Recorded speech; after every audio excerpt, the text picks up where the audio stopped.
Meghan and Harry's long-awaited Oprah interview is finally here. And there's more behind their outfits than meets the eye. Welcome to Royal Roundtable. I'm Page Six style editor Alana. And I'm Director of Audience Engagement, Kristen. After weeks of hype, Meghan Markle and Prince Harry's tell-all interview with Oprah Winfrey has finally aired, giving the Sussexes a chance to tell their side of the story, and us royal fashion fanatics something to sink our teeth into. And the tea, honey, it was piping hot. There was no shortage of symbolism in Meghan's look, starting with her black and white Armani midi dress. According to a spokesperson for the Duchess, the look's lotus flower design was specifically chosen for its meaning of revival and resilience. And that symbolism actually sounds really similar to Ariel's story from The Little Mermaid, which Meghan actually brought up in her interview with Oprah. She said she identifies with how Ariel lost her voice when she got together with the prince, but in the end, she got her voice back. Oh, Ariel, the best Disney princess, or at least one of them. 100% I agree, Alana. So ahead of the interview, there were also a lot of comparisons made on Twitter between Meghan's Armani look and a portrait of fellow American royal Wallis Simpson, whom Prince Harry's great-uncle King Edward VIII abdicated the throne to marry.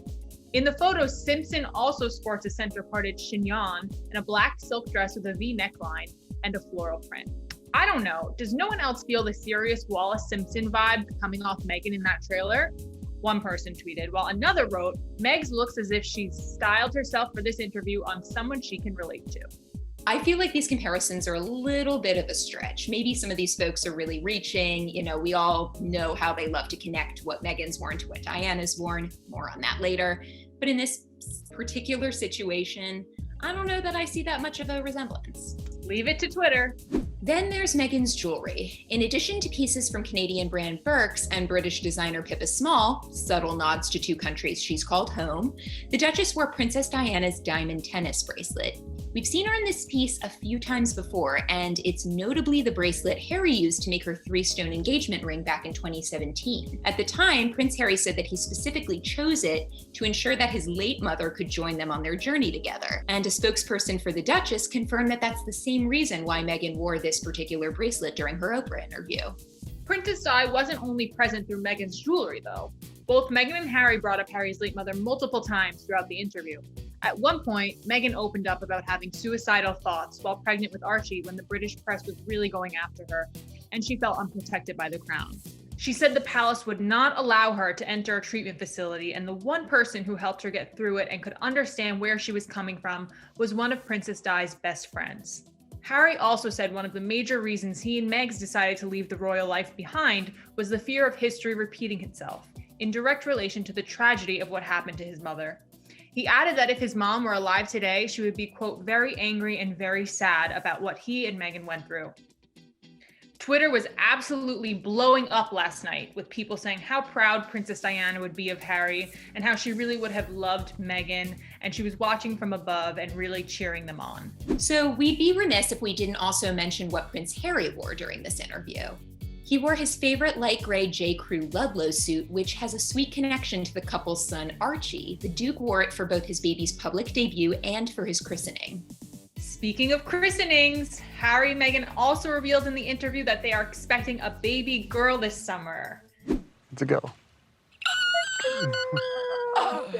He's gonna have a daughter. But Alana, before we go, I'd love to hear what your thoughts overall were on the interview. So for me, what hit particularly close to home during this interview was Meghan Markle's revelations about her struggles with mental health during her time as part of the monarchy. She said that, she was suffering with suicidal ideation and deep depression. And those things can be extremely hard to even realize that you're dealing with, not to mention going and asking for help, which is such a brave thing to do. And I cannot even imagine turning someone away who's going through that. She was such a professional, and you would never know what she was dealing with behind closed doors. Yeah, I mean, I totally agree with everything you just said.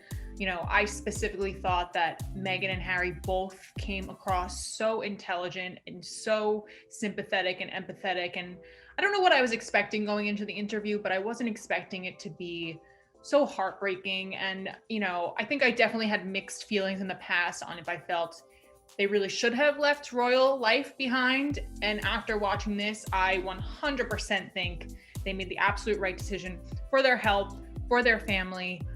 And I just love that, Twitter called out that Meghan is really continuing Princess Diana's work with exposing the royal family and the institution, for some of the uglier parts that are definitely still there today. So we want to know what you all thought of the Meghan and Harry interview with Oprah. Let us know in the comments below what you thought and what your reactions were to these revelations. And in the meantime, we'll be keeping our eyes peeled for more Meghan maternity moments, and we cannot wait for the arrival of Archie's baby sister. See you next time, royal fans.